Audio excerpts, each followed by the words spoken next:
حسبنا الله ونعم الوكيل، نعم المولى ونعم النصير، ولا حول ولا قوة إلا بالله العلي العظيم. أعوذ بالله السميع العليم من الشيطان الرجيم. بسم الله الرحمن الرحيم. رب اشرح لي صدري ويسر لي أمري واحلل عقدة من لساني يفقهوا قولي. الحمد لله رب العالمين، الرحمن الرحيم، مالك يوم الدين، والصلاة والسلام على أشرف الأنبياء والمرسلين، سيدنا ومولانا أبي القاسم محمد اللهم صل على محمد وعلى أهل بيته الطيبين الطاهرين المعصومين المنتخبين المنتجبين المظلومين الأكرمين، الذين أذهب الله عنهم الرجس وطهرهم تطهيرا. اللهم صل على محمد واللعنة الدائمة الباقية على أعدائهم أجمعين من ليلنا هذا إلى قيام يوم الدين.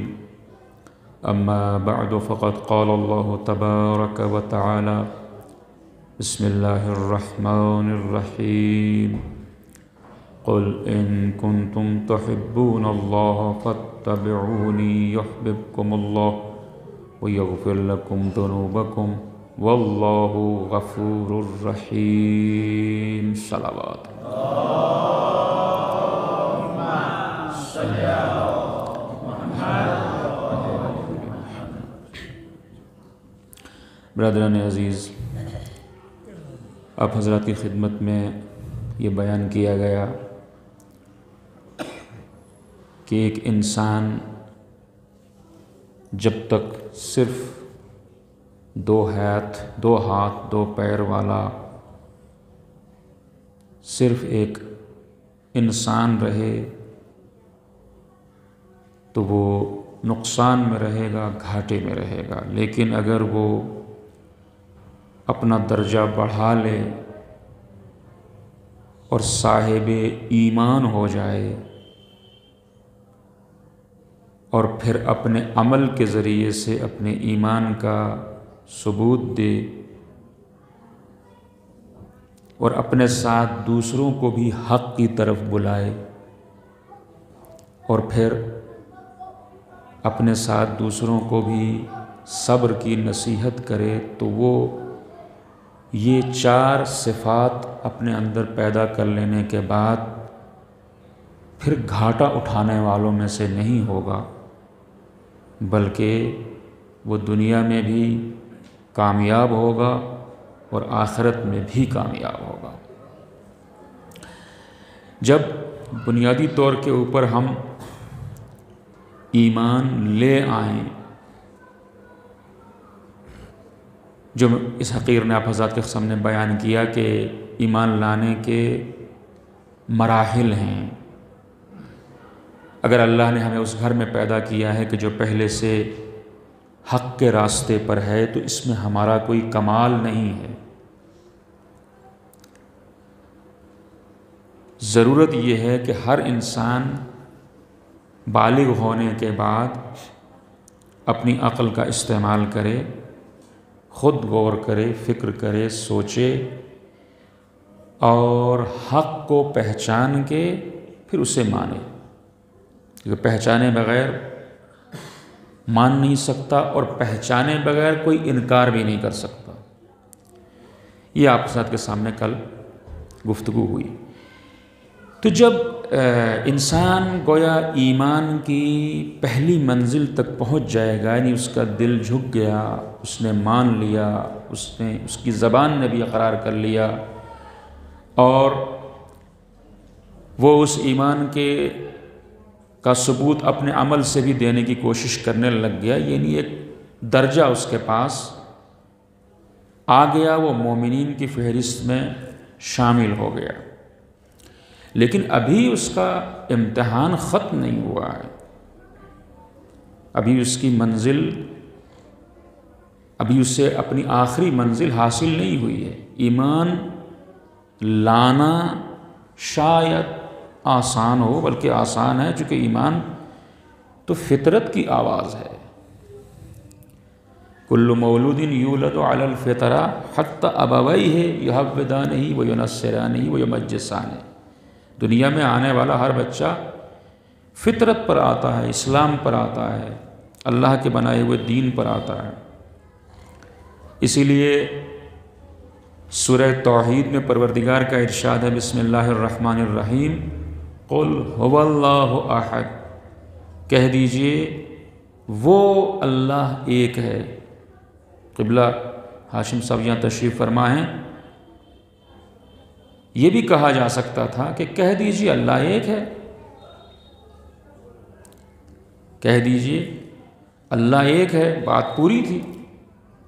اور ہم سب کہتے ہیں اللہ ایک ہے، مگر قرآن نے کہا وہ اللہ ایک ہے، یعنی فطرتاً ہر انسان کو تلاش ہے کہ کوئی ہے کہ جس کے آگے مجھے جھکنا ہے، بلکہ اپنا سب کچھ اس کے نام کر دینا ہے، جو سب کچھ ہے، جس کا سب کچھ ہے۔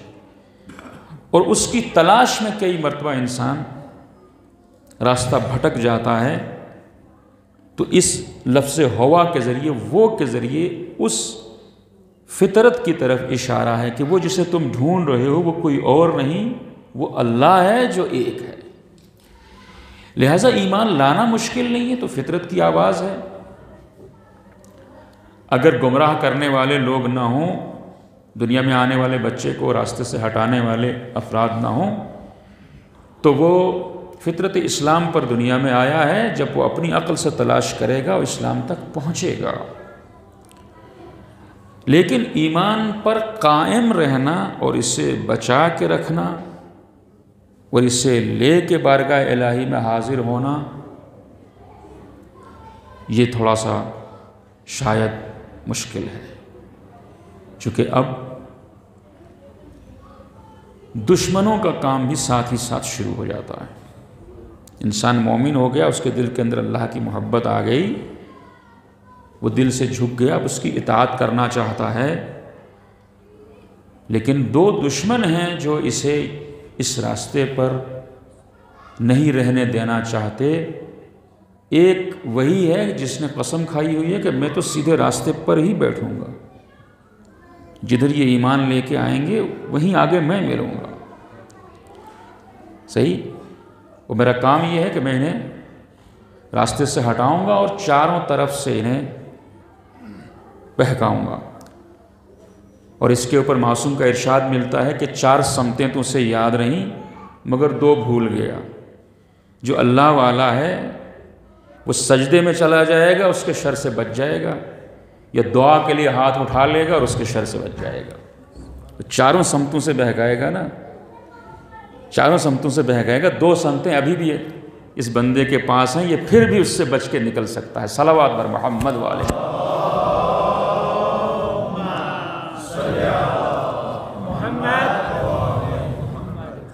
لہذا عزیزو، جب مومن ہو گیا انسان، یہ آسان ہے، لیکن پھر ہو سکتا ہے کیونکہ دشمن کی پوری کوشش ہوگی، پوری سازش ہوگی، یہ ایمان سے خارج ہو جائے، یا ظاہری طور کے اوپر اس کا لبادہ مومنوں جیسا رہے، ظاہری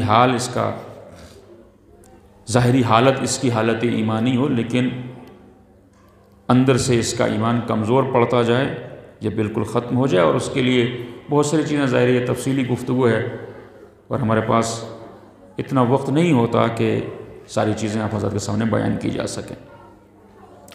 لہذا یہ جو مشکل مرحلہ آیا، انسان کو اب ایمان کے اوپر قائم رہنا ہے، مومن رہنا ہے، لہٰذا زمانے کے حالات اسے متاثر نہ کریں، ماحول اس کے دل کو نہ بدلے۔ توجہ،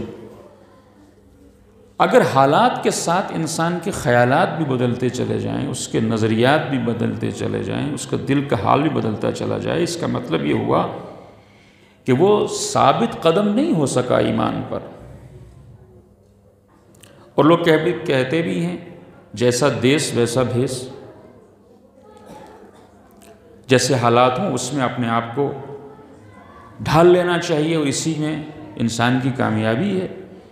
اور یہی وجہ ہوتی ہے کہ بہت سارے لوگ جو فرض کر لیجئے ایک مسلک سے ان کا تعلق ہوتا ہے، جسے بطور مثال میں عرض کر رہا ہوں، کسی مسلک سے ان کا تعلق ہوتا ہے، مثلا مسلک اسی اہل بیت کے در سے وابستہ ہوتے ہیں، اہل تشیع، لیکن وہی فرض کر لیجئے کسی بڑی پوسٹ پر پہنچ جائیں یا کسی بڑے سرکاری عہدے پر پہنچ جائیں اور وہاں کہیں جماعت کھڑی ہو جائے تو باقی سارے کسی دوسرے مسلک کے ہوں تو کئی مرتبہ دیکھا جاتا ہے کہ یہ شخص ان کے نزدیک، دنیا والوں کے نزدیک، اپنے ساتھیوں کے نزدیک اپنے آپ کو ظاہر نہ کرنے کے لیے یا اپنی ظاہری ٹھاٹ باٹ قائم رکھنے کے لیے انہی کے انداز سے نماز پڑھنا شروع کر دیتا ہے، حالانکہ وہ اس کا نظریہ نہیں ہے نا۔ بات یہ ہے ہی نہیں کہ ہاتھ کھول کے پڑھنا صحیح ہے یا ہاتھ باندھ کے پڑھنا صحیح ہے۔ بات یہ ہے کہ جو ہم نے مانا ہے اس پر قائم کیوں نہیں رہتے، جو ہم نے قبول کیا ہے اس پر قائم کیوں نہیں رہتے۔ لہٰذا دشمنوں کے نرغے میں بھی مومن ہو تو مومن رہنا چاہیے، اور دوستوں کی بزم میں بھی ہو تب بھی مومن رہنا چاہیے۔ یعنی کہ دوست کا خیال رکھنے کے لیے وہ کسی کا بھی ذکر کر دے، غیبت شروع کر دے، میں کہوں دوست ہے اس کو کیا ٹوکوں، دشمن ہوتا تو ٹوک دیتا کہ میرے سامنے یہ بات نہ کرو۔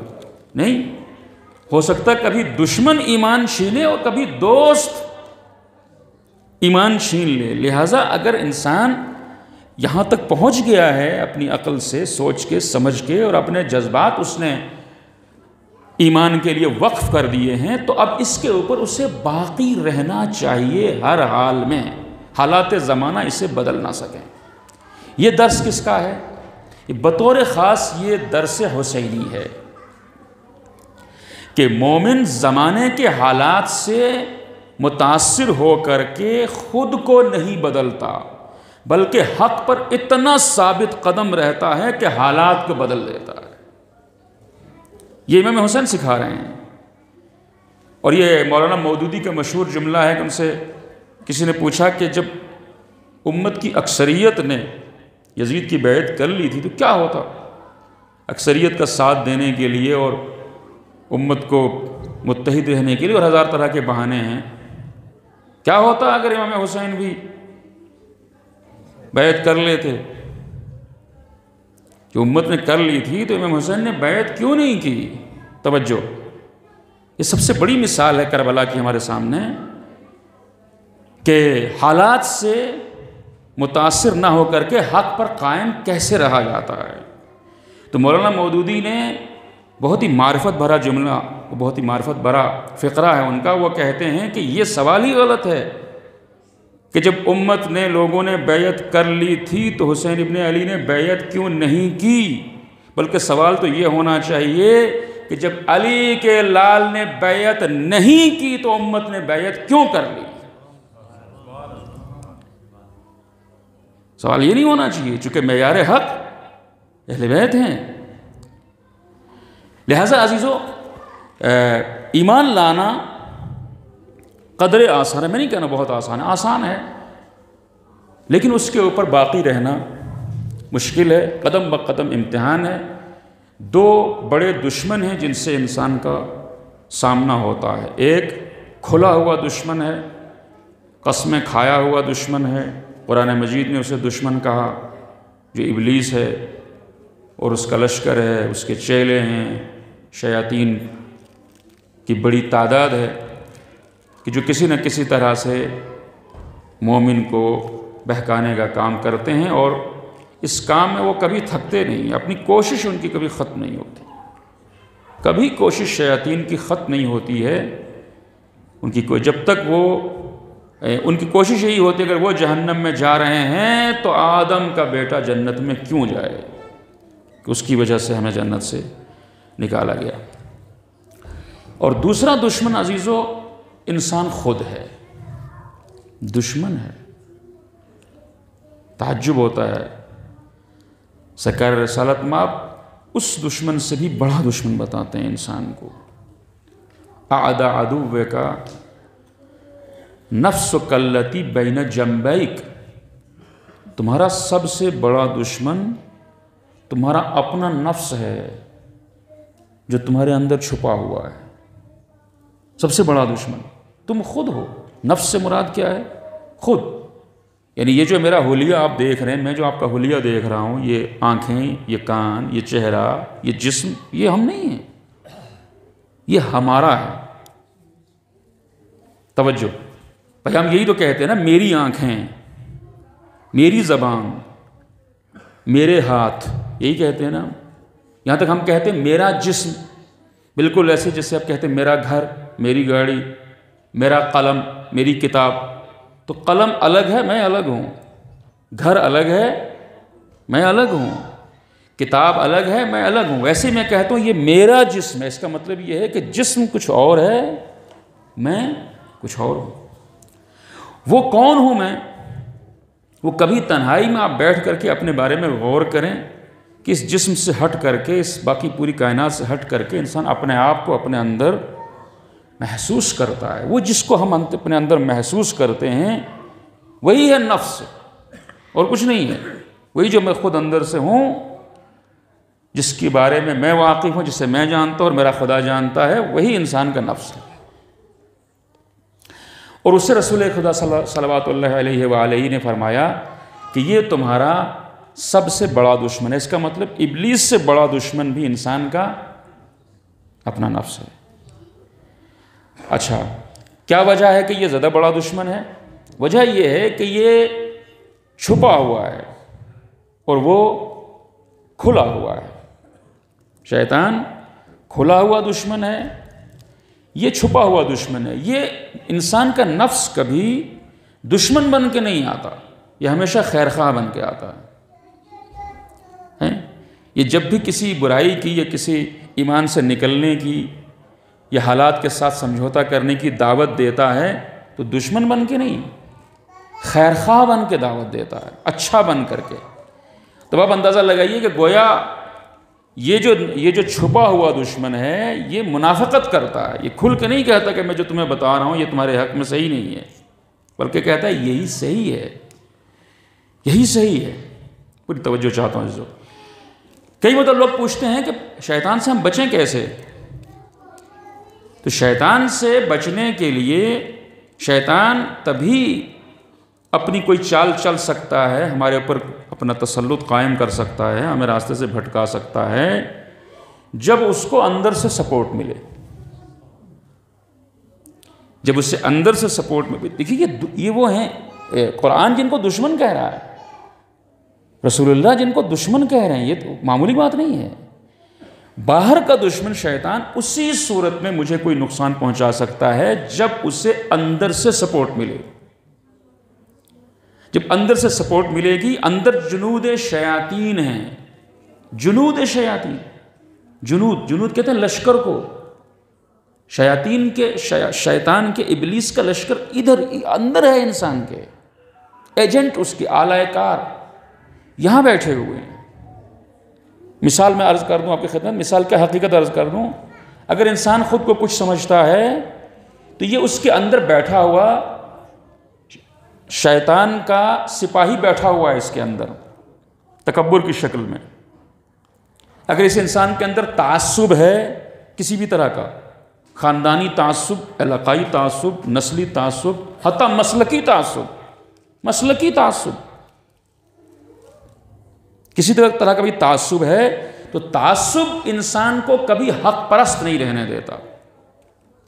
تعصب یہ کہتا ہے کہ میرا خاندان صحیح، باقی سب غلط، میں جسے مانتا ہوں وہ صحیح، باقی سب غلط، جو میرا ہے وہ صحیح، باقی سب غلط۔ یہ تعصب ہے، صحیح؟ تو تعصب حق سے موڑ دیتا ہے، یہ شیطان کا سپاہی ہے۔ بغض کسی مومن سے جنود شیطان میں سے ہے۔ نفرت بلا وجہ انسانوں سے جنود شیطان میں سے ہے۔ حسد شیطان کا سپاہی ہے، اس شیطان کا ایجنٹ ہے، شیطان کا اعلی کار ہے جو چھپا ہوا ہے۔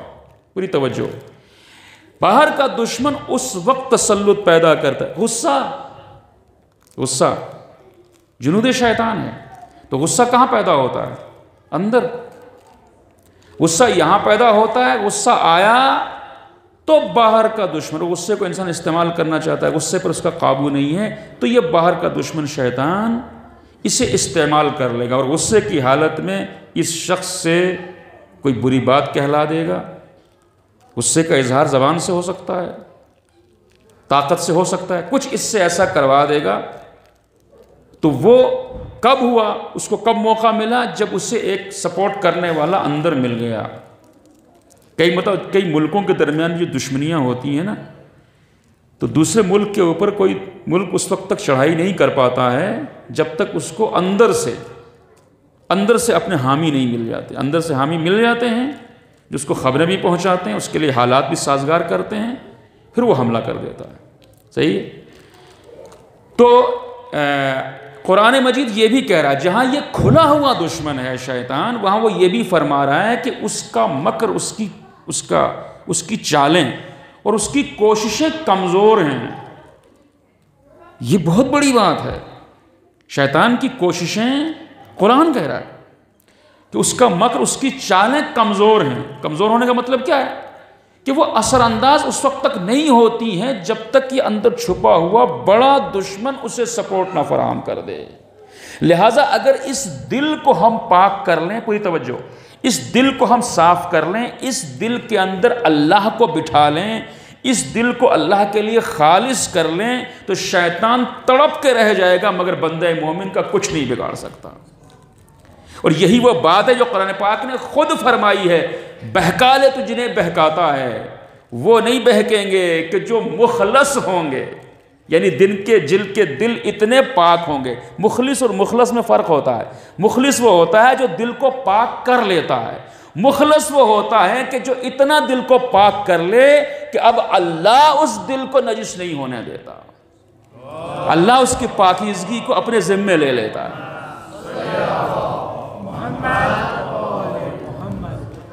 اب اللہ اس کی پاکیزگی کو اپنے ذمے لے لیتا ہے، لہٰذا مخلص نہیں بہک سکتا۔ تو دراصل جو ہم اپنے کو نقصان پہنچائیں گے اور خدا نخواستہ ایمان سے خارج ہوں گے، یا ضعیف اور کمزور ہو جائے گا ہمارا ایمان، یا حالات کے ساتھ، ماحول کے ساتھ ہمارا نظریہ بدلتا رہے گا، اس کی وجہ ہماری باطن کی، ہماری روح کی، ہماری دل کی، ہمارے نفس کی کمزوری اور ناپاکی ہوگی، ہمارے نفس کی ناپاکی ہوگی۔ اسی لیے جو قیامت کے دن قرآن مجید نے کہا کہ یہ دشمن شیطان یہ کسی بھی عمل کی ذمہ داری قبول نہیں کرے گا، یہ سیدھا کہہ دے گا میں بری ہوں، میں نے کب کہا، میں نے تو صرف دعوت دی تھی، قبول کرنا نہ کرنا تمہارا کام تھا، میں نے تو صرف بلایا تھا، میں نے مجبور تو نہیں کیا، اور وہ مجبور کر بھی نہیں سکتا، میں نے صرف بلایا تھا، باقی تمہارا اپنا انتخاب ہے، اپنا فیصلہ ہے۔ لہٰذا عزیزو، جو ہم یہاں تک آپ میرے ساتھ آ گئے ہیں، دیکھیے وقت بہت کم ہے، کیا کروں، اور جب آپ یہاں تک میرے ساتھ آ گئے ہیں تو ایمان لانے کے بعد پہلی چیز تو یہ سمجھیے یہ کام واجب ہے جو اب تک میں آپ کی خدمت بیان کرتا آیا ہوں، یہ مستحب نہیں ہے۔ ہر بالغ شخص کے اوپر ضروری ہے کہ وہ یہ دل سے ہٹا دے کہ ہمارے ماں باپ کس مسلک پر ہیں، خود میں فیصلہ کروں۔ اس لیے جو شخص راہ حق پر نہیں ہے وہ بھی اسی بات کا جواب دینا اس کے لیے مشکل ہے کہ تم نے تحقیق کیوں نہیں کی۔ بت پرست ہونے کی وجہ سے ہو سکتا ہے بچ جائے، مگر اس بات کا جواب وہ نہیں دے پائے گا کہ تیرے سامنے یہ سوال کیوں نہیں پیدا ہوا کہ جسے ہاتھوں سے بناتے ہیں وہ مخلوق ہوتا ہے، خالق نہیں ہوتا، وہ سجدے کا قابل نہیں ہوتا۔ اتنی بات تمہیں سمجھ میں نہیں آئی؟ غور کر رہے ہیں آپ؟ تو عقل سے فرار کسی صورت ممکن نہیں ہے، یہی انسان کا امتیاز ہے۔ اس لیے چھٹے امام کا ارشاد ہے لا دین لمن لا عقل لا، اگر کسی کے پاس عقل نہیں ہے، یعنی عقل کا وہ استعمال نہیں کر رہا تو اس کے پاس دین نہیں آ سکتا۔ بالکل صاف بات ہے، دین آ ہی نہیں سکتا۔ لہذا جب یہاں تک ہم آ گئے، اب ہم چاہتے ہیں باقی رہیں، تو پہلا طریقہ میں نے آپ کی خدمت میں عرض کر دیا کہ میں اس باطن کے اندر کسی بھی طرح کا رجس، کسی بھی طرح کی ناپاکی نہیں آنے دینا ہے، قطعاً جیسا باہر کا دشمن بھی ہمارا کچھ نہیں بگاڑ سکتا، خود کو ہم پاک کر لیں گے تو باہر کا دشمن کچھ نہیں بگاڑ سکتا۔ مزید کیا کریں؟ اس لیے کہ دنیا کے اوپر جو نظام چل رہا ہے وہ شیطانی نظام ہے، وہ رحمانی نظام نہیں ہے۔ دنیا کی معیشت شیطانی ہے، نظام تعلیم شیطانی ہے، سماجیات شیطانی، سیاسیات شیطانی، یہ حقیقت ہے۔ اور ہمیں بھی اسی دنیا کے اندر رہنا ہے، یہیں پہ سروائیو کرنا ہے۔ ہم کیا کریں؟ کہ یہ جو حقیر عرض کر رہا ہے کہ ایمان لانے کے بعد بچانا مشکل ہے، وہ یہ ہے کہ ہمیں مختلف میدانوں میں جانا پڑتا ہے۔ ظاہر ایک بچہ ہے، وہ پڑھے گا، وہ کالج جائے گا، وہ یونیورسٹی جائے گا، اس کے بعد وہ معیشت کے میدان میں قدم رکھے گا، اقتصاد کے میدان میں قدم رکھے گا، کوئی نوکری اختیار کرے گا، یا مثلاً کوئی تجارت اختیار کرے گا، مختلف طرح کے لوگوں سے، مختلف طرح کے خیالات رکھنے والوں سے اس کا سامنا ہے، اور بہت ساری چیزیں جسے دیکھنا پڑتی ہیں۔ کیا کرے؟ ظاہر ہر آن ایک خطرہ ہے جو اس کے سر کے اوپر منڈلا رہا ہے۔ خوب اپنے کو مضبوط کرے گا، وہ اپنے کو مضبوط رکھے گا، لیکن کتنا مضبوط رکھے کہ باہر کے حالات اسے متاثر نہ کریں، بلکہ وہ حالات کو بدلنے پر قدرت رکھتا ہو، وہ حالات کو بدلنے کے پر قدرت رکھتا ہو، نہ کہ خود حالات سے متاثر ہو۔ یہی راہ حسینیت ہے۔ کیا کرے؟ بہت سب سے بڑا مسئلہ جو جوانوں کے سامنے ہے وہ روزگار کا، جاب کا، کہ ظاہر ہے کہ اس کے بعد یہی وہ چیز ہے کہ جس کو دشمن ہتھیار کے طور پر استعمال کر رہا ہے۔ یعنی اس وقت میں بچے کو اسکول بھیجنا شروع کرتا ہوں تو کیا میرے ذہن میں مقصد یہ نہیں ہوتا کہ یہ پڑھ لکھ کر کے کچھ بنے گا؟ الفاظ یہی ہوتے ہیں نا، کیا بنے گا؟ پڑھ لکھ کر کے یہ کچھ بن جائے۔ کیا بن جائے؟ کیا بن جائے؟ کچھ بھی بنے، بس کمانے لگ جائے، یہی ہے نا؟ کچھ بھی بنے، کمانے لگ جائے، یہی مقصد ہے۔ تو تعلیم جو انسان کو آزاد کرنے کے لیے آئی ہے، اللہ کا آخری نبی معلم بن کے آیا ہے۔ تعلیم کا مقصد انسان کو حریت اور آزادی عطا کرنا ہے، فکری لحاظ سے بھی اور معاشی لحاظ سے بھی، مگر اسی کے مقابل میں شیطان نے جو چال چلی ہے وہ اس نے تعلیم کو آزادی کا نہیں، نوکری کا ذریعہ بنایا ہے، غلامی کا ذریعہ بنایا ہے۔ تعلیم کا مقصد جاب، ملازمت، یہی ہے نا۔ اور اس کے اندر کئی مرتبہ یہ حقیر حیران رہ جاتا ہے کہ کچھ بچے ہیں جو بزنس ایڈمنسٹریشن پڑھتے ہیں، BBA MBA کر لیتے ہیں۔ MBA یعنی پورا انہوں نے نظم تجارت کیسی کی جاتی ہے اس کے اندر وہ ایکسپرٹ ہو گئے۔ MBA کے معنی کیا ہوں گے؟ ماسٹر ہو گئے نا، وہ ماسٹر ہو گئے۔ اس کے بعد تجارت میں ماسٹر ہونے کے بعد نوکری ڈھونڈتے ہیں، یہی ہے، ایسا ہی ہے نا۔ تجارت کے ماہر ہو گئے لیکن اس کے بعد ڈھونڈ کیا رہے ہیں؟ نوکری ڈھونڈ رہے ہیں۔ اب عزیز میں آپ کی خدمت میں عرض کروں کہ کیا کریں ان حالات میں؟ ان حالات میں کیا کریں؟ کیسے ہمارا ایک تعلق ایمان کے ساتھ جڑا رہے، اہل بیت کے ساتھ جڑا رہے، اور وہ تعلق اتنا مضبوط ہو کہ پھر ہم ایمان پر بھی قائم رہیں، دنیا میں بھی سرخرو ہوں، آخرت میں بھی کامیاب۔ ایک مدہ صلوات بھیج دیں بر محمد والے۔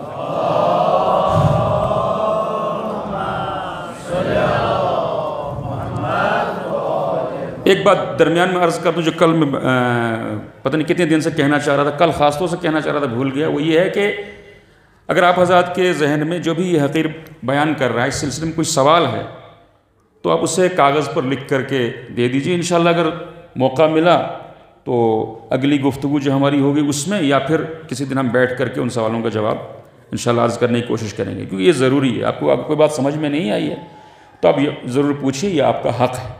اور دوسرا یہ عرض کر دوں کہ جتنی بھی ہم گفتگو کر رہے ہیں یہ قبلہ مولانا علی جان صاحب تشریف فرما نہیں ہیں، ان کی سلامتی کے لیے صلوات بھیجنے پر محمد والے محمد۔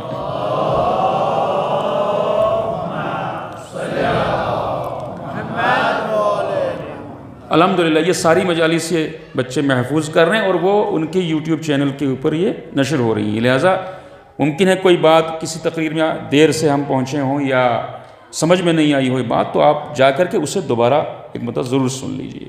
صحیح ہے، چونکہ اس حقیقت کی کوشش یہی ہوتی ہے کہ آپ کی خدمت میں وہ بتایا جائے جو آپ کے کام کا ہے، ضروری ہے، بالکل اسینشیل ہے، جو جس کے بغیر کوئی چارہ نہیں ہے۔ اب میں آپ کے سامنے ایک حل بتاتا ہوں جو اہل بیت اطہار نے بتایا ہے، اس پر انشاءاللہ آپ غور کیجئے اور عمل کرنے کی کوشش کیجئے۔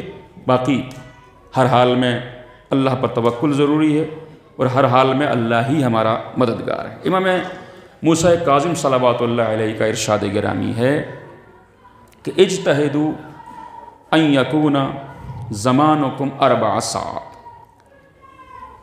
کسی نے سنی ہے یہ حدیث اس سے پہلے؟ کوشش کرو کہ تم اپنے وقت کو 4 حصوں میں تقسیم کرو۔ یہ حدیث سنی ہے اس سے پہلے آپ حضرات نے کسی نے؟ چلیے صلوات بھیجیں بر محمد وآل محمد۔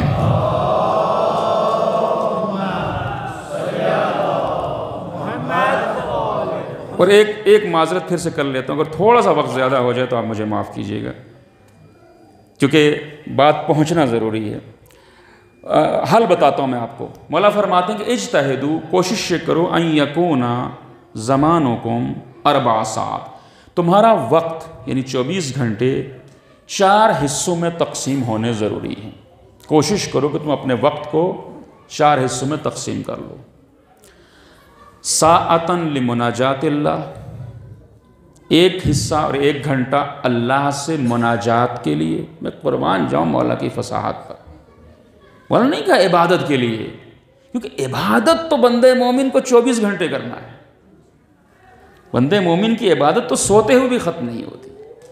اور کیا آپ نے مولا نہیں کہا اللہ کی عبادت کے لیے۔ یہی مذہب میں اور دین میں فرق یہی ہوتا ہے، مذہب میں خاص وقت کی عبادت ہوتی ہے، خاص ٹائم کی، لیکن دین میں مومن جو ہوتا ہے وہ فل ٹائم اللہ کا بندہ ہوتا ہے، بندگی کی حالت میں ہوتا ہے، کھا رہا ہو تب بھی بندگی کر رہا ہوتا ہے، سو رہا ہو تب بھی بندگی کر رہا ہوتا ہے۔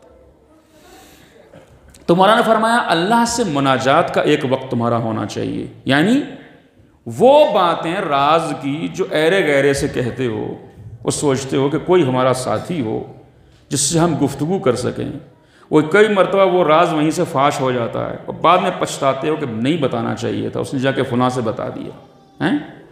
جو باتیں سب سے کرتے ہو وہ بیٹھ کے اپنے اللہ سے کر لو،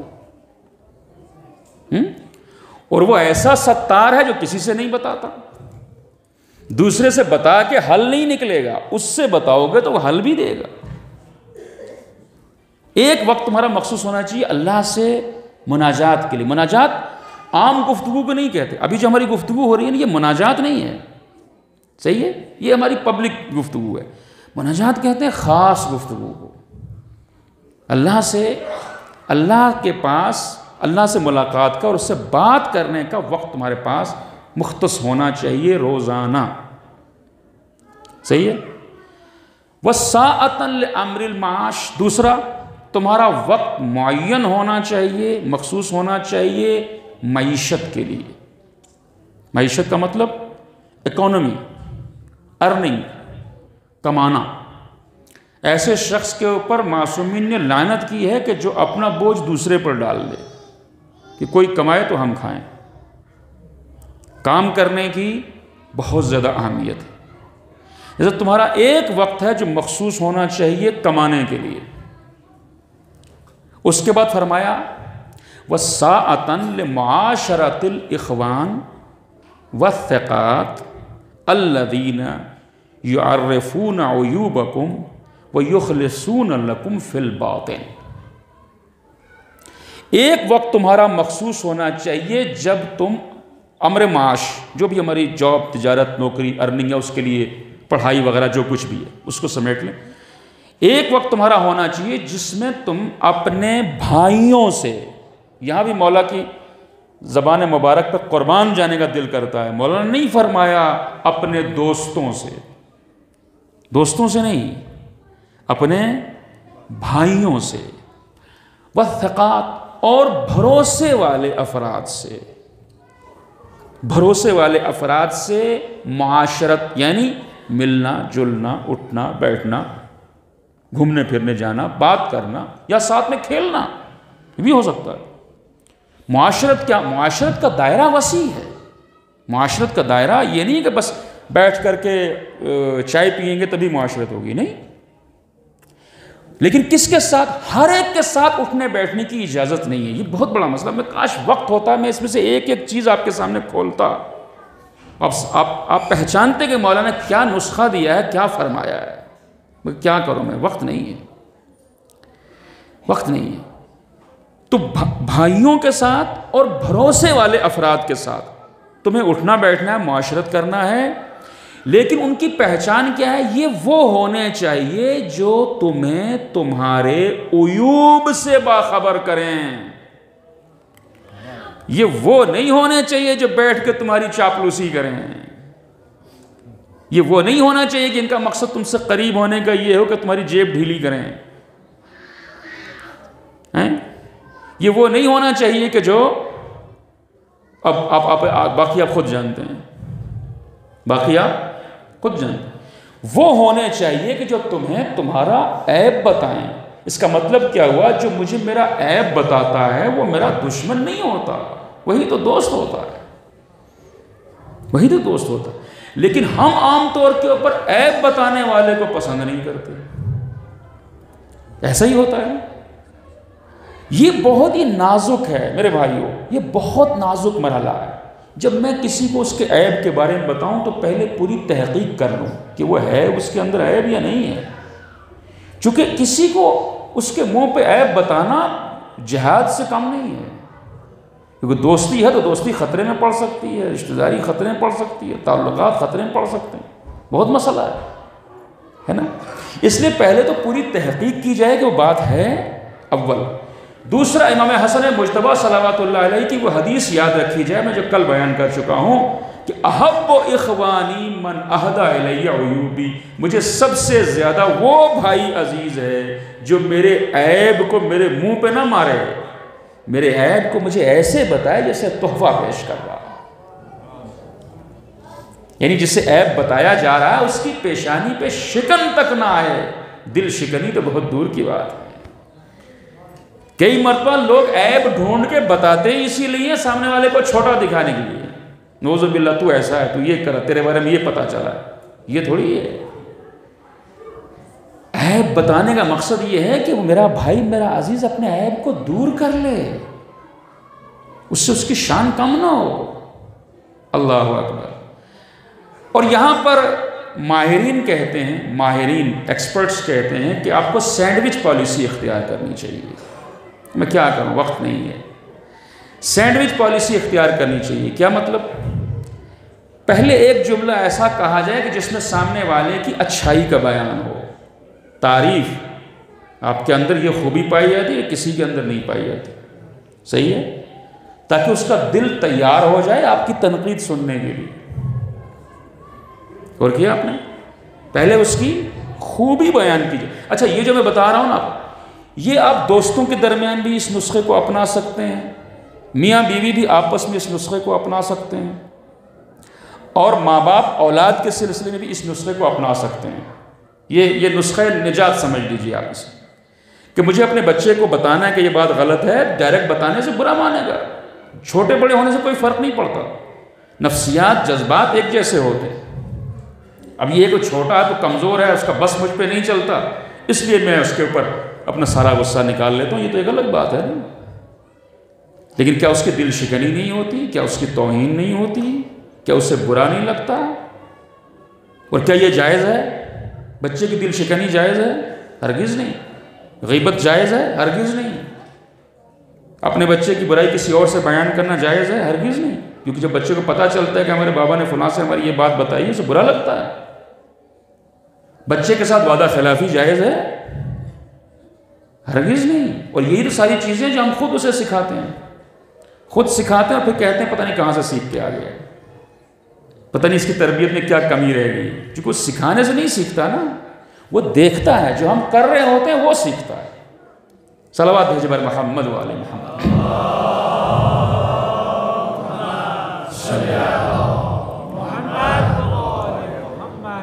تو یہ عیب کسی کو بتانا اس کا یہ بہت نازک مرحلہ. لہذا سینڈوچ پالیسی, پہلے ایک ایسی بات بتائی جائے, اور یقین ہر انسان کے اندر اگر 100 برائیاں ہوں تو ایک اچھائی ہوتی ہے, ایک خوبی ہوتی ہے. اس خوبی کو ہائی لائٹ کریں، اس خوبی کو بتائیں تاکہ اس کا دل تیار ہو جائے۔ ہماری تنقید یا جو ہم اس کا عیب بتانا چاہتے ہیں وہ بھی مقصد یہ کہ اس عیب کو وہ دور کر لے، ہم اسے چھوٹا نہیں دکھانا چاہتے، کیونکہ ہم تو خود ہی چھوٹے ہیں، ہم تو خود ہی احقر العباد ہیں، سب سے چھوٹے تو ہم ہی ہیں، صحیح؟ اس لیے ہم کسی کو چھوٹا کیا ثابت کریں گے؟ یہ تو اس بندے کا، میرے بھائی کا مجھ پر حق ہے، میں نہیں بتاتا ہوں تو میری دوستی سچی نہیں ہے۔ ہاں، یہ حق ہے اس کا، اس لیے اس کو برا نہ لگے تو پہلے اچھائی بیان کر کے پھر اس کے بعد اس کا عیب نہایت حسین انداز میں، بہت ہی مثبت الفاظ کے ساتھ کہ اگر ایسا نہ ہو تو کتنا اچھا ہو جائے گا۔ یہ نہیں کہ اس میں کوئی ڈائریکٹ اٹیک کر دیا جائے، نہیں، اگر ایسا نہ ہو تو کتنا اچھا رہے گا، لیکن یہ بات بھی بری لگ سکتی ہے، اس بات کے اوپر بھی دل جل سکتا ہے۔ اب جو دل جل جائے، دل برا لگ جائے، تو پھر اگلی ایک اور بات آپ تیار رکھیں جو اس کی تعریف میں ہو، ایک دوسری اچھائی، تاکہ جو چوٹ پہنچی اس پر مرہم لگ جائے۔ یہ نزاکت ہے اسلام کی۔ اور کیا آپ نے تو سینڈوچ پالیسی ضروری ہے، پہلے تعریف، اچھائی کا بیان، پھر عیب کا بیان، اس کا پھر تعریف، صحیح ہے؟ لہٰذا وہ ناراض بھی نہیں ہوگا اور بعد میں غور کرے گا، سوچے گا، اور اسے لگے کہ ہاں یہ میرا خیر خواہ ہے، اسی لیے تو مجھے یہ بتا رہا ہے، اور پھر اسے وہ دور کرنے کی کوشش کرے گا۔ اور اگر نہیں کرتا ہے تو ہم اپنی اسٹریٹجی بدلیں، کسی اور طریقے سے اسے متوجہ کریں، چونکہ ہر حال میں امر بالمعروف واجب ہے، نہی عن المنکر واجب۔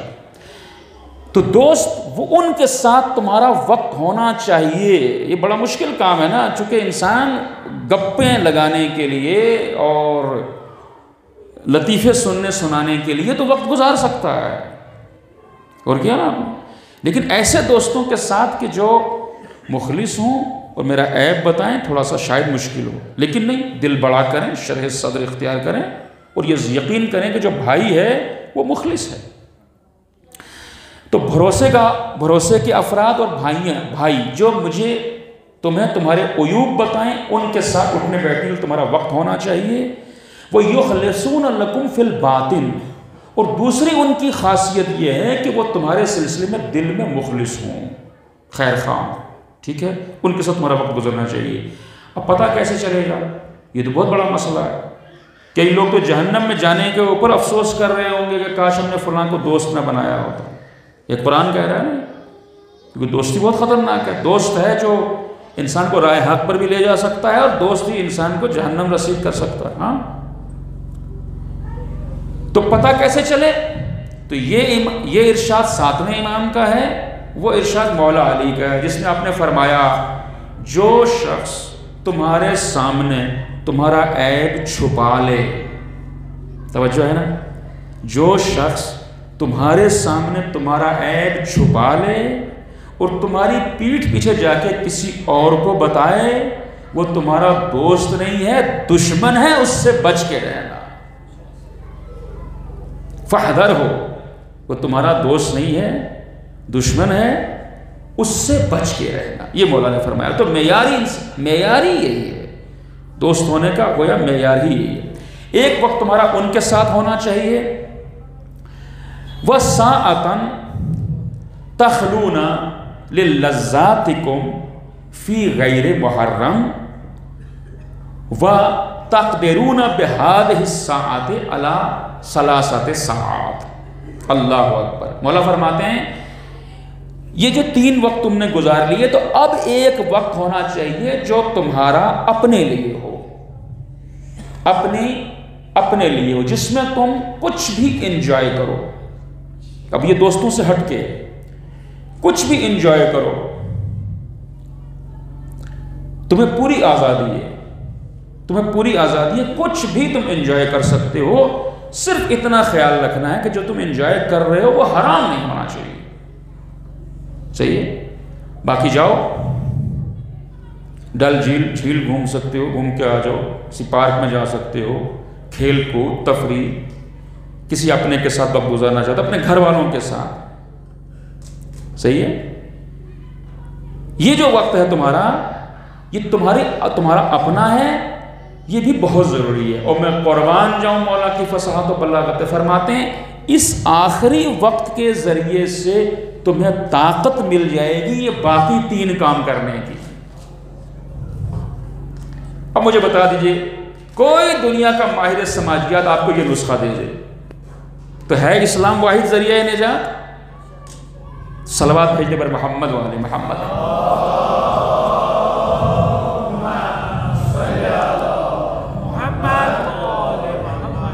یہ نسخہ کو کوئی نہیں دے گا، یہ نسخہ کوئی نہیں دے گا، بلکہ دنیا والے آپ کی تربیت نہیں کرنا چاہتے، آپ کی یعنی انسانوں کو وہ بنانا نہیں چاہتے، یعنی ان انسانوں کو کی پرورش تربیت نہیں کرنا چاہتے، انسانوں کو بنانا چاہتے ہیں۔ صحیح ہے؟ بنایا کسے جاتا ہے اور تربیت کس کی جاتی ہے؟ پالا کسے جاتا ہے اور بنایا کسے جاتا ہے؟ توجہ، پالتے ہیں ہم جاندار کو، درخت کو ہم پالتے ہیں نا، بناتے نہیں ہیں۔ صحیح ہے؟ لیکن گھر بناتے ہیں، مشین بناتے ہیں، تو مشین بناتے ہیں اس اعتبار سے کہ ہمارے کام آئے، گھر ہم بناتے ہیں اس لحاظ سے کہ ہمارے کام آئے۔ اس میں درخت کٹتے ہیں کٹ جائیں، لکڑی کی کاٹ چھانٹ ہوتی رہے، مٹی پتھر کا جیسے بھی استعمال ہوتا رہے، اس کو ہم اصلی حالت سے نکال لیتے ہیں، پتھر کیا ہوتا ہے ہم اسے کاٹ چھانٹ کے کیا بنا لیتے ہیں، کیوں؟ ہمارے کام آ سکے۔ ٹھیک ہے؟ دنیا والے جو تعلیم دیتے ہیں اس میں وہ پالنا نہیں چاہتے کہ اس شخص کی صلاحیتیں نکھریں اور یہ ترقی کرے، وہ اسے بنانا چاہتے ہیں کہ ایک روبوٹ بن جائے اور ہمارے کام آ جائے۔ اور کیا؟ وہ ایک روبوٹ بنانا چاہتا ہے، اور پھر یہی وجہ ہے کہ گلے میں پٹا بھی ڈالتے ہیں، آپ کو ایک طرح کے کپڑے بھی پہناتے ہیں، اور کتنا افسوس ہے کہ یہ جب تعلیم بچے کی شروع ہوتی ہے وہاں سے اس کو ایک نوکر کے طور کے اوپر اس کے دل و دماغ کو تیار کیا جاتا ہے۔ ایک طرح کے کپڑے، ٹائی، وہ گلے میں کارڈ، صحیح ہے، اور اس کے بعد پھر وہیں سے اس کی تیاری گویا شروع ہو جاتی ہے۔ کیوں؟ بچے کیوں پہنے ایک طرح کے کپڑے؟ کیوں پڑھیں ایک جیسا سارا کچھ؟ بھائی اگر دوڑ کا مقابلہ ہوگا اور پھر ہم کہیں کہ خرگوش اور کچھوے کو اکٹھے دوڑنے کے لیے رکھ دیا جائے تو خرگوش جلدی پہنچ گیا، کچھوا کہاں؟ یہ کون سی دوڑ ہے؟ جب ہر انسان اپنی زبان لے کے آتا ہے، اپنی آواز لے کے آتا ہے، اپنی صورت لے کے آتا ہے، اپنے فنگر پرنٹس لے کے آتا ہے، اپنا ٹیلنٹ لے کے آتا ہے، اپنے شوق لے کے آتا ہے، پروردگار بدیع السماوات والارض ہے، وہ کاپی تھوڑی کرتا ہے، وہ ہر انسان کو یونیک بناتا ہے۔ ہر انسان دنیا کے اندر اکلوتا ہے، اس کے جیسا کوئی نہیں۔ صحیح؟ تو پھر جب ایک طرح سے تیار کیا جاتا ہے انسانوں کو تو آپ یقین کیجئے کہ ان کی پرورش نہیں ہوتی، ان کی تربیت نہیں ہوتی، ان کی تعلیم نہیں ہوتی، بلکہ ان کو بنایا جاتا ہے روبوٹ کی شکل میں کہ جس سے وہ ان بنانے والوں کے کام آ سکیں، یا اگر کام نہ بھی آئیں تب بھی جو وہ کر رہے ہیں ان کے سامنے رکاوٹ نہ بنے۔ اب وقت نہیں نا میں ساری آپ کے سامنے یہ ساری چیزیں کھول سکوں، صحیح ہے؟ اس لیے مولا نے ارشاد فرمایا ہوشیار، دنیا والوں نے، شیطانوں نے چال یہ چلی کہ انسانوں کو مرتے دم تک صرف 2 روٹی کی فکر رہے، سب کچھ کمانے کے لیے، وطن بھی چھوڑتا ہے انسان، گھر والوں کو بھی چھوڑ کر کیا کرنا؟ کمانا ہے، اور اتنے گھنٹے دینے ہیں کمائی میں، اتنا وقت دینا ہے کہ پھر اس کے پاس نہ مناجات کا وقت رہے، نہ دوستوں کے ساتھ معاشرت کا، اخوان دوست نہیں، بھائیوں کے ساتھ معاشرت کا وقت رہے، نہ اپنے لیے وقت رہے حلال لذتوں کے لیے۔ کیا ہوگا پھر؟ یہ نہ چاہتے ہوئے بھی روبوٹ بن جائے گا۔ بنے گا نہیں بنے گا، یہ کسی کام کا نہیں ہے، اسے پتہ نہیں چلے گا اس کو شب و روز کیسے گزرے، یہ کب 30 کا تھا کب 60 کا ہو گیا، خبر ہی نہیں ہوئی، کب جوائننگ ہوئی کب ریٹائر ہو گیا، پتہ ہی نہ چلا۔ یہ سچائی ہے، کیونکہ زندگی تو جی ہی نہیں نا اس نے۔ اب یہ اہل بیت اطہار ہیں جو کمانا بھی سکھا رہے ہیں، دین پر باقی رہنا بھی سکھا رہے ہیں، اور انسان کے اپنی بھی ایک زندگی ہو، اللہ نے جو نعمتیں خلق کی ہیں اس کے اوپر مومن کا حق نہیں ہے؟ مومن کا حق ہے، وہ جائز لذتیں بھی یہ حاصل کرے، لیکن مولا نے آخر میں یہ جو فرمایا نا کہ تم جو اپنے لیے وقت نکالو گے، اپنے آرام کے لیے، لذتوں کے لیے، ریفریشمنٹ، انجوائمنٹ، انٹرٹینمنٹ، تفریح، کچھ بھی ہے، گھر والوں کے ساتھ وقت، میاں بیوی کا ایک دوسرے کے لیے وقت گزارنا، یہ ساری چیزیں اس کے اندر شامل ہیں۔ اس کے ذریعے سے تمہیں باقی کاموں کی طاقت مل جائے گی۔ اب بارگاہ خداوندی میں مناجات کے لیے اٹھو گے تو پھر دماغ کہیں اور نہیں لگا ہوگا، اب بھرپور طریقے سے مناجات کرو گے، اور مناجات کر کے اللہ سے گفتگو کر کے تمہیں اتنی طاقت مل جائے گی۔ میں قربان جو مولا نے پہلے مرحلے پر رکھی ہی یہی بات ہے کہ پہلے اللہ سے رابطہ کر لو، جب اللہ سے رابطہ کر کے پھر کمانے نکلو گے تو اب بندے تمہیں بگاڑ نہیں پائیں گے، جو اللہ سے مل کے آ چکے۔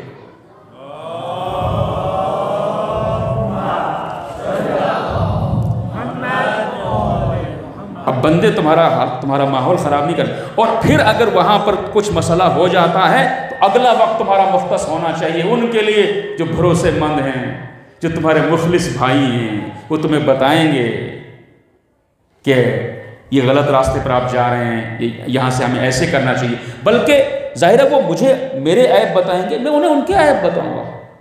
یہی ہوگی سچی دوستی، یہ ہوگی سچی دوستی۔ اور پھر اس کے بعد جو وقت ہے وہ انسان اب جو گزارے گا حلال لذتوں میں، یہ بھی عبادت ہوگی، چونکہ اس کا مقصد یہ ہوگا جو مولا علی فرماتے ہیں، قو علی خدمت کا جوارحی، میرے ہاتھوں کو مضبوط کر دے، پیروں کو مضبوط کر دے۔ مولا کس لیے چاہیے یہ طاقت؟ کا اس لیے چاہیے کہ اپنے رب کی عبادت کر سکوں، اور طاقت کا میں کیا کروں گا؟ واشدد علی العزیمت جوانحی، میرے دل کو مضبوط کر دے تاکہ میرے ارادے مضبوط رہیں، میرا عزم قائم رہے، مجھے حالات زمانہ بدلے نہیں، میرا عزم قائم رہے۔ اس لیے دل کی مضبوطی بھی چاہیے، باطن کی مضبوطی بھی چاہیے، حوصلوں کی مضبوطی بھی چاہیے، اور جسم کی مضبوطی بھی چاہیے۔ تو یہ جو حلال لذتوں کے لیے وقت گزارو گے اس میں یہ حاصل ہوگا۔ یہاں میں ایک وضاحت کر دوں کہ کچھ احادیث میں، یہ امام کاظم کی حدیث ہے، کچھ احادیث میں یہ آخر کی جو دو چیزیں ہیں نا، بھائیوں کے ساتھ وقت اور جائز تفریح، اس کو ایک کر دیا گیا ہے۔ یعنی کیا ہی اچھا ہو کہ انسان وہ جو اپنی حلال لذتوں کا وقت ہے وہ بھی مخلص، اس کا بھی ایک حصہ مخلص دوستوں کے ساتھ گزارے، تاکہ کھیل بھی ہو جائے، تفریح بھی ہو جائے، اور ایک دوسرے کے عیوب بھی پتہ چل جائے، کچھ سیکھ بھی جائے انسان۔ یہ جب تک رہے گا، یعنی میرے اوپر ایک نگران ہوگا جو مجھے بتا رہا ہوگا، یہ وجہ بنے گی کہ اب میں اپنا ایمان کھوؤں گا نہیں، اب میں متوجہ رہوں گا۔ کب انسان بہکتا اور کھوتا ہے؟ جب اس سے کوئی روکنے والا، کوئی ٹوکنے والا نہیں ہوتا، جب ایک طرف اللہ سے اس کا رابطہ ٹوٹ چکا ہوتا ہے، دوسرا اس کے مخلص بھائیوں سے اس کا رابطہ ٹوٹ چکا ہوتا ہے۔ میں ان چاروں چیزوں میں ڈھونڈ رہا تھا، مجھے کہیں نہیں ملا کہ ایک وقت جو ہے وہ سوشل میڈیا کے لیے رکھ لے گا۔ مولا نے جو فرمایا اس میں فیس بک کے لیے کوئی ٹائم نہیں ہے، نہیں میں کیا کروں یار؟ آپ تو یہ تو کہہ ہی نہیں سکتے کہ مولا کو پتہ نہیں تھا کہ ایک زمانہ آئے گا جب فیس بک بھی ہوا کرے گی۔ صحیح ہے، ہو سکتا ہے چھوٹے میں شاید یہ بھی شامل ہو اگر صحیح استعمال کرنا۔ جزاک اللہ، میں یہی کہنا چاہ رہا ہوں کہ اب اگر ممکن ہے کسی وجہ سے تو یہ ذرائع ہمارے اوپر حاوی نہ ہوں، بلکہ انہیں ہم اسی مقصد کے لیے استعمال کریں، دوستوں سے، مخلص دوستوں سے تعلق کے لیے، جو ہمارے عیوب کو بتائیں، ہم ان کے عیوب کو بتائیں۔ صحیح ہے، اس مقصد کے لیے ان رابطوں کا استعمال کیا جائے۔ اور یہیں پہ یہ بات خلاصہ کر دوں میں، انٹرٹینمنٹ کے لیے سوشل میڈیا کا استعمال نہایت مہلک ہے، زہر ہے۔ اگر تفریح کے لیے، اگر رابطے کے لیے ہے، کریٹیویٹی کے لیے ہے، کسی مقصد کے لیے ہے، وہ ایک الگ بات ہے۔ وہ ظاہر ہے، میں نے عرض کیا کہ اب ہماری مجالس بھی جو محفوظ ہو رہی ہیں آپ کے پاس، انشاءاللہ دوبارہ بھی آپ دیکھ سکتے ہیں، سن سکتے ہیں، تو اسی سوشل میڈیا کے ذریعے یہ اس کا مثبت استعمال ہے۔ یعنی اس کی لگام اگر ہمارے ہاتھ میں ہے تو بہت اچھا، لیکن اگر ہماری لگام اس کے ہاتھ میں ہے، صلوات بھیجے بر محمد والے محمد۔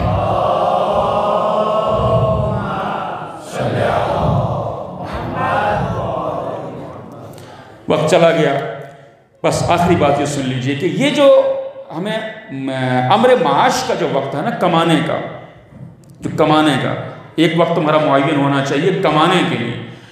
کمانے کے لیے میں آپ کے سامنے یہی عرض کر دوں کہ اگر انسان مومن ہے تو اسے اپنے رسول کی بات پر یقین ہوگا، اور الحمدللہ اگر وہ مکتب اہل بیت سے وابستہ ہے تو چھٹے امام جو فرما دیں گے وہ اس کے لیے حرف آخر ہوگا، یہی ہوگا نا، پھر تو کچھ شک نہیں رہ جائے گا۔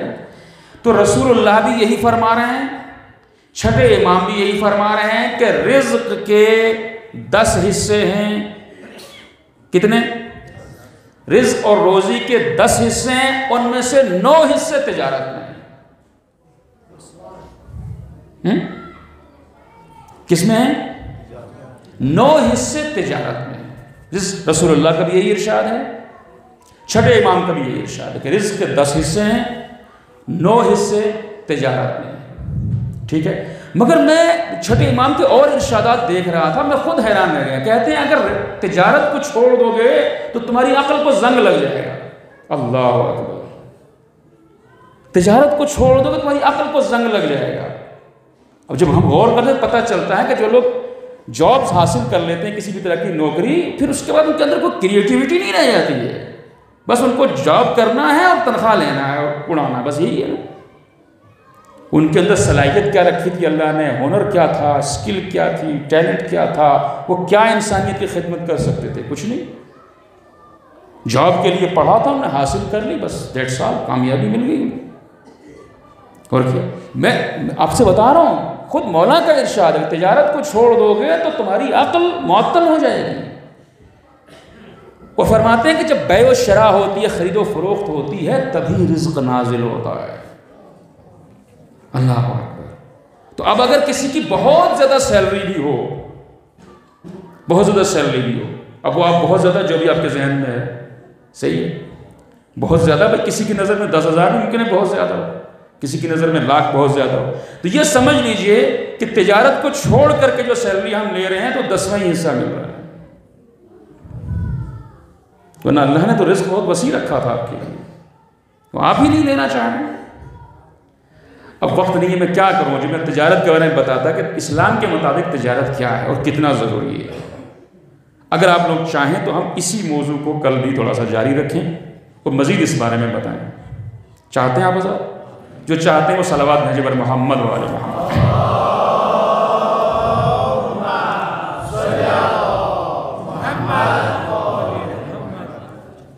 کیونکہ ہمیں بتانا ہوگا کہ کئی چیزیں تجارت نہیں ہیں، ہم سمجھتے ہیں تجارت ہے، پھر وہ کامیابی نہیں ملتی، پھر کمائی نہیں ہوتی، پھر کہتے ہیں مولانا صاحب نے تو ممبر سے یہ بتایا تھا، رسول کو تو یہ ارشاد، ہم تو فیل ہو گئے، اس سے اچھا ہم کوئی نوکری کر لیتے، کہتے ہیں نا۔ تو بتانا پڑے گا نا کہ تجارت ہے کیا، صحیح ہے۔ انشاءاللہ اگر اللہ نے توفیق دی تو ہم کو آپ کی خدمت میں وہ بھی بیان کریں گے۔ تو یہ جو 4 حصوں میں تقسیم کرنا ہے اپنے وقت کو، بس بات ختم ہو گئی میری، یہ 4 حصوں میں اپنے وقت کو تقسیم کرنا ہے، کتنا وقت کس کو دینا ہے یہ آپ کے اوپر ہے۔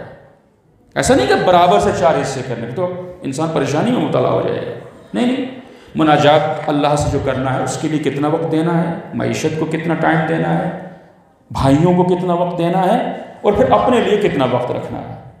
ہر انسان کی ضرورت اپنی ہو سکتی ہے، کبھی ہو سکتا ہے پوری رات چاہیے مناجات کے لیے، کبھی ہو سکتا ہے مناجات کے لیے انسان 1 گھنٹہ دے رہا ہے، 2 گھنٹہ دے رہا ہے۔ تو یہ بھی میں اگر اللہ نے توفیق دی تو عرض کروں گا کہ بہترین وقت مناجات کے لیے کیا ہے۔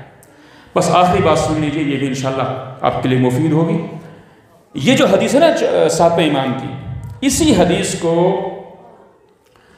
ہمارے اسی مظفر آباد کے ایک جوان نے جب پڑھا،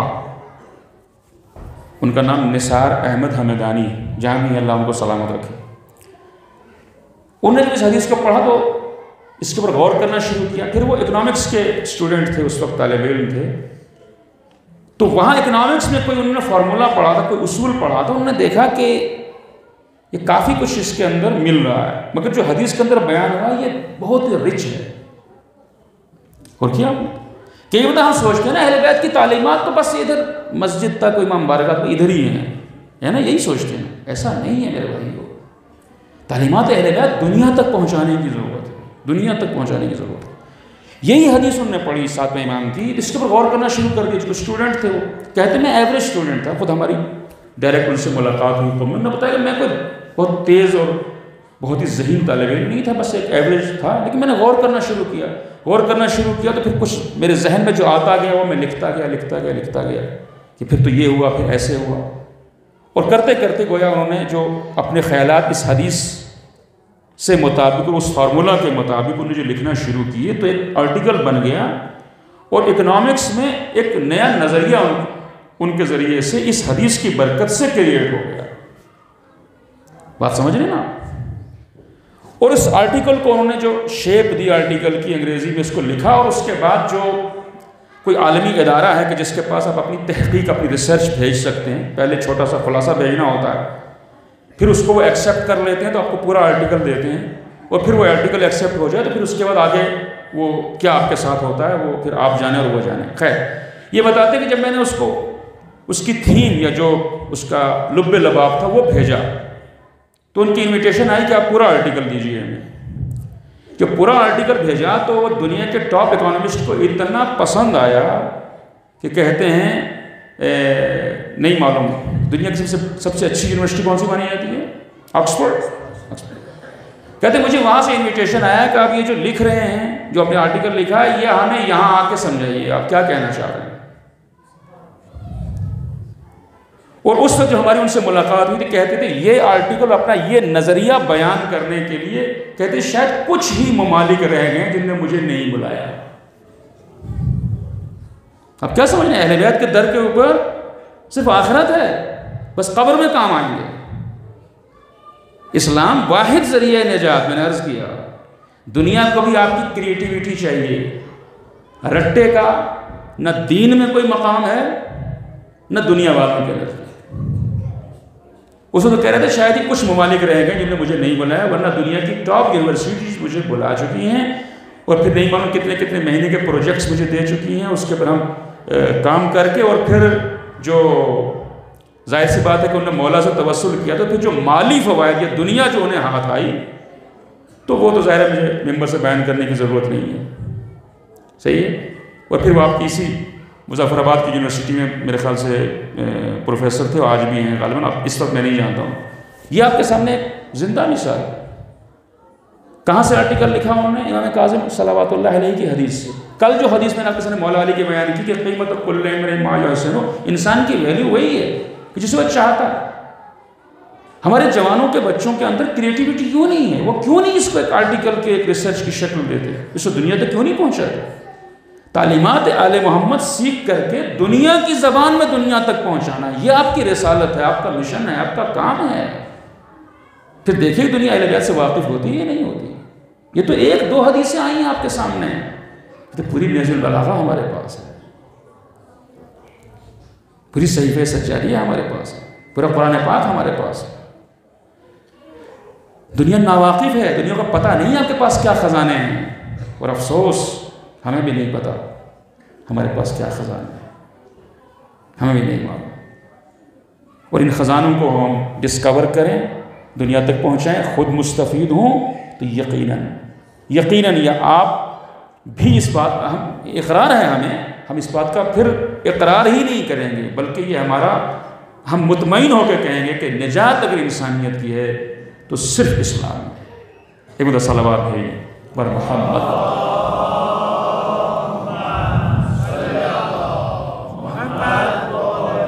بس جب ہم ایسے اسلام کا مطالعہ کریں گے، ایسے پڑھیں گے اسلام پر، اپنے ایمان کو باقی رکھیں گے، اور پھر جو ہمیں لذت حاصل ہوگی تو پھر انسان اس آئین کو، اس قانون کو، اس شریعت کو، اس دین کو بچانے کے لیے اور اس کے لیے ہر طرح کی قربانی دینے کے لیے تیار ہے۔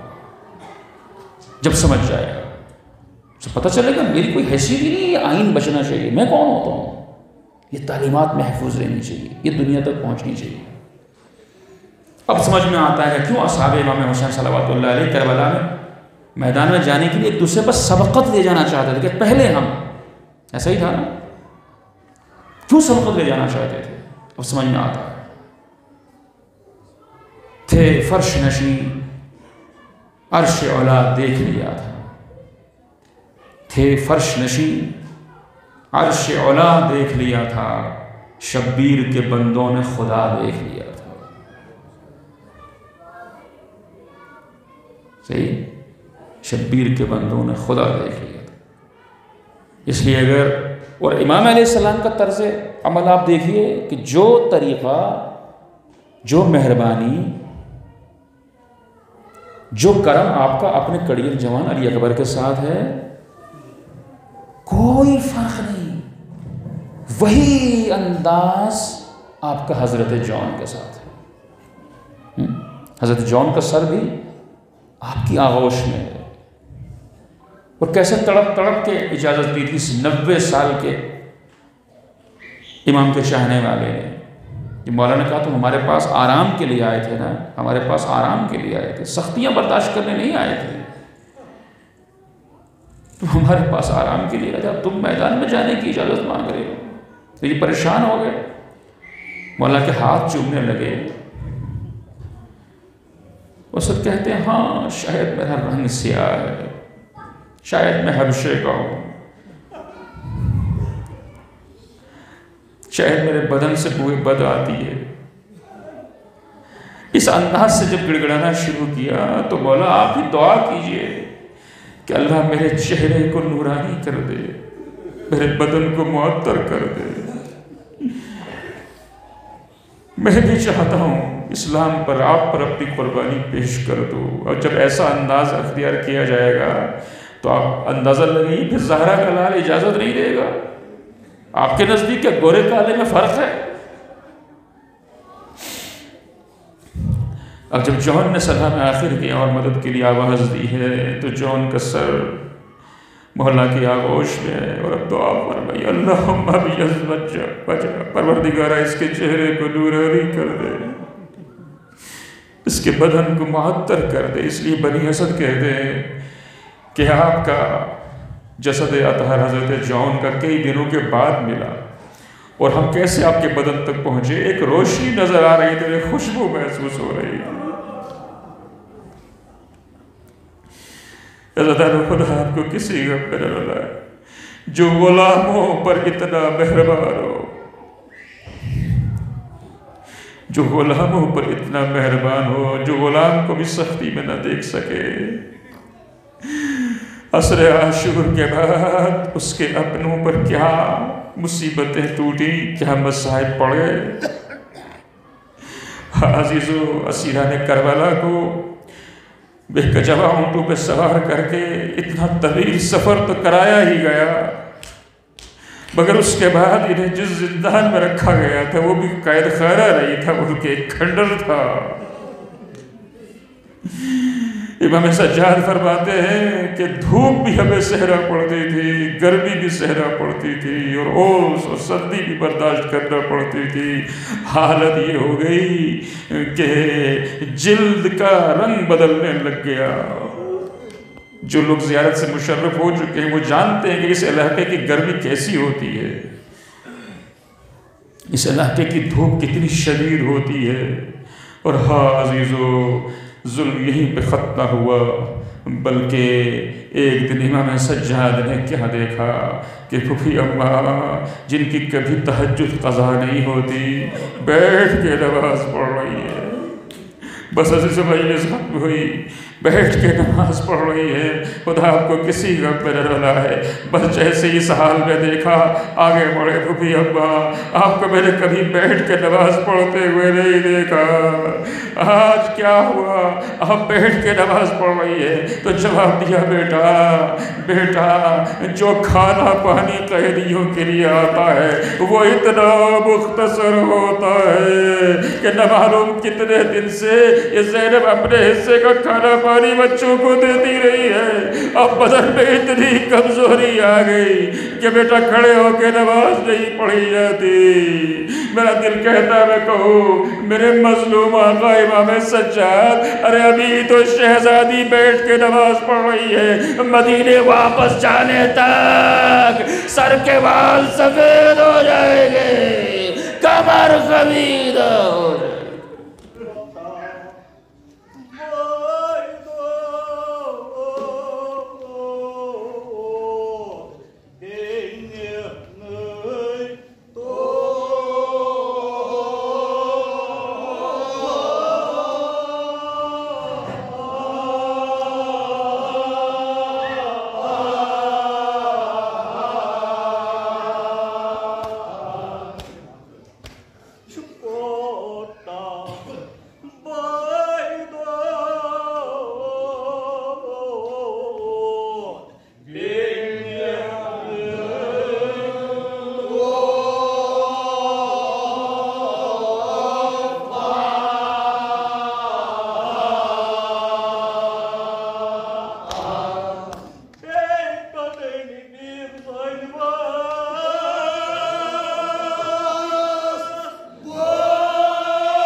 مدین نزدیک وات کت پاٹھس امام حسین قبر بناون نبر کنس قبر پٹھر بیٹھ کیا دپنس مایا قبر